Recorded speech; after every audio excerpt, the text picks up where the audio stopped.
from America's Next Top Model in it. Like, I love Whitney Houston, and I'd like to love her exactly as I remember her. I don't need another movie. And that's just me. I don't need another. Do y'all need another Whitney Houston movie? I need a hole in the head. Who the fuck needs another Whitney Houston movie? We don't need one. What we do need, though, is this Brandy and Solange duet. Now, you know, Brandy released a new album about a week ago, which, I mean, honestly, I've listened to the whole thing now at this point, and I really, really like it. It's true adult contemporary R&B, so I'm into it. But aside from that, just how perfect her vocals are kind of crazy.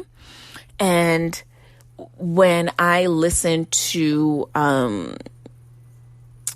When I Get Home, which is Solange's last album, the stacking of her vocals very much remind me of a Brandy album. And, you know, Solange had tweeted something in regards to Brandy's album, and Brandy answered saying, hey, what happened to that song that we supposed to do? Which, yes, let's go out here. Let's get it. Let's do this. Okay. Cause you know what the world needs is a Brandy and Solange song. That's what we need. Speaking of duets, WAP, anyone? Yes. So Cardi B, who just renegotiated her contract with Atlantic Records and decided to, as a result of her big renegotiation, drop a big song. Now, many have been saying that this is probably one of the most anticipated songs as well as duets of the year. I actually thought that Megan's duet with Beyonce was probably a little bit more anticipated than this. And quite frankly, I was probably a little bit more looking forward to hearing what a song between Nicki and Megan would sound like. Now I'm going to get into the good stuff first. Number one, the visuals for this song are amazing. The ladies look amazing. Colin Carter did a fantastic job of not only handling the looks of Cardi, but also Normani wearing a vintage Azadina Lai outfit. And, you know, I saw Kylie Jenner in the video, and she was giving something. And, you know, listen, so the video is amazing. Everybody looks great. Everybody looks like lots of money was spent. Shout out to all the niggas who've been like out here saying like stupid shit like, oh, the song is vulgar and women shouldn't talk like that. I was listening to the Joe Button podcast, and I was listening to Maul be taken aback by the level of vulgarity in the song. And he admittedly said he was taken aback because they're women, but also just because of the level of things that they were saying. I challenge that, because I think that there is vulgarity to be heard throughout all the music that we listen to, whether it is gratuitous violence or sexual content, or just like hyper masculinity to the point where it's toxic. I think we've heard vulgarity in female and male lyrics, not just rap, but by and large, a lot of the lyrics that we're listening to, a lot of the things that we've become privy to, in terms of media, has gone to the point where it desensitizes at least me. I'm almost like not even taken aback by the level of like nastiness that I hear anymore. It's almost like par for the course. Okay, I'm bored with the song. Am I allowed to say that? I mean, I love the women empowerment. I love it. I love that even though Cardi is Cardi and could do a song with City Girls because of her, quality control connections, or she could do a song with Sweetie because of the Migos connection, or she could do a song. Cardi B could virtually do a song with anyone. And the fact that she chose Megan lets me know that Megan has a lot of cachet surrounding her name, but also that neither Cardi or Megan are hung up on the fact of, hey, there is a schism between Cardi and Nicki. And so what does that mean in terms of, all of us getting money in different kind of ways? What does that mean?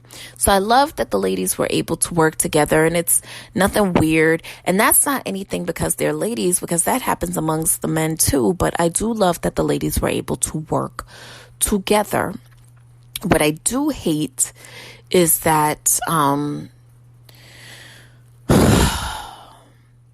I the only one that feels like people aren't taking the temperature? Like, I don't know. What's the temperature out here, y'all?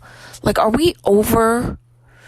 Because I think that, like, we have a strong focus on COVID, but are we over the racial tensions? Are we over equality? Are we over certain things? I know we can do 2, 3, even 4 things equally well. Or at least we've all been at that place where we like to think like, yeah, I can do all of those things equally well. But I do feel like for what the temperature is right now, I'm not feeling the song. And I feel so bad for saying it because it's a collaboration in a song that you feel like you should be loving. But okay, I'm gonna just say this. City Girls' job goes harder to me. City Girls, pretty much their whole, like their rodeo, it goes harder to me. It goes harder to me, in my opinion. Now, it's not that I am not feeling, and I don't even want to say that I'm feeling this new. So a lot of people have asked, like, is this a Cardi album or is this like a Meg album? This is a Cardi song, right? This is a Cardi song. This is a Cardi song featuring Megan. All right, let's just move on because it's not, like, it almost feels like, and you know what it was for me? I like Megan's flow on the album. I don't like Cardi's flow on the song. I have a ring. I got a da, a ba da ba, a da da da, da a da. It's very, I don't know. I feel like Cardi has the potential to diversify, if you will, her flow, and it has not changed. Now, one of the things that I realized is when Nicki did the song with Megan, Nicki's flow sounded different than what it normally does because A, she wrote the beat and she also acknowledged that she was with Megan, vice versa. Same thing for Beyonce. When Beyonce did the song with Megan, Beyonce brought it to a whole nother place. She like adapted her flow, so it made so that the collaboration makes sense. I just feel like this collaboration doesn't necessarily sound like it makes sense. It sounds like it was just two people we put together. They would not hang out. And I'm sorry, I see them in the video and it feels like two different energies and it doesn't even feel like they would talk to each other in real life. Just my opinion. So if you were to become famous, could your Twitters really stand it? Could your social media handle you being famous? Well, the reason why I ask is because Sandra Bernhard is now going through the perils of being famous in this industry. and having a social media. See, several years ago, Sandra Bernhard, a pregnant Sandra Bernhard, took to a comedy tour in which she made Mariah Carey her roasting du jour and talked about how Mariah, who is of mixed parenting, talked about how Mariah was being very niggerish, acting, performing in a video with all these black men, thinking that she's cool hanging with Mary J. Blige. And I'm old enough to have been around when that happened, but I'm not clear on why I don't remember this taking place. But if what the news has been leaking this weekend is of any justice, it is a clip of Sandra Bernhard pregnant performing, and she was on a comedy tour. And part of her comedy routine was talking about Mariah Carey, calling her a nigger, acknowledging the fact that she's of mixed race, and almost alluding to the fact that like Mariah needs to like get her shit together and get on the white side and stop trying to be black. Now, and she pretty much all but said those words. Now, Sandra said that she was given the pass to say nigger by Paul Mooney. And I don't doubt it, because I know that you niggas, you black men's love going around and giving white women and white people permission to do shit. Like you guys have permission to do that, but you don't. So sick of you niggas. But so we got to cancel Sandra Bernhard. And the question is, if you were to become famous, how long would it take before they dug back up in your social media before we canceled your ass? Now, I always want to give prudence to the fact that time is the greatest teacher.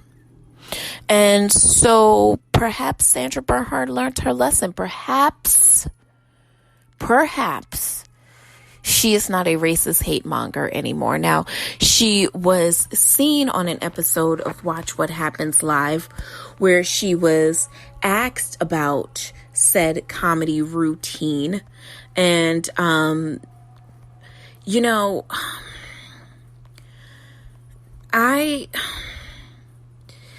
want to say that we have been very, very, very harsh when it comes to having people get past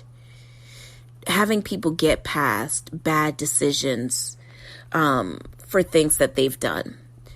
Now, Andy Cohen, who is a shade queen too, Andy Cohen got quite the surprise on a past episode. Now, this is from 2018. Now, I'm not sure why this information with Sandra Bernhard resurfaced this week, but there was an episode of, I believe, either Radio Andy on XM or Watch What Happens Live, where Sandra Bernhard got a surprise from Mariah Carey. Now, you know, part of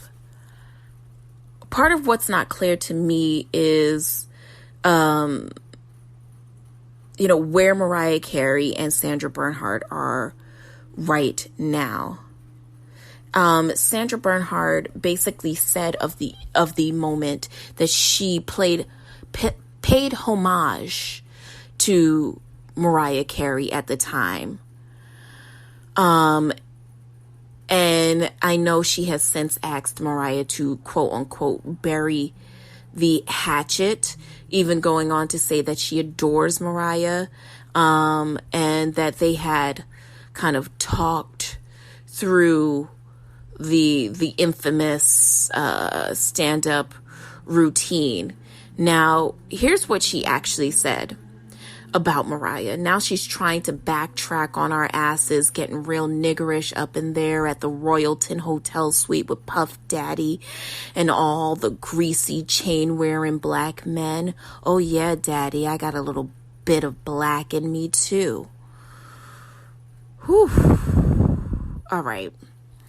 Listen, I think that one of the things that we have to give prudence to is this level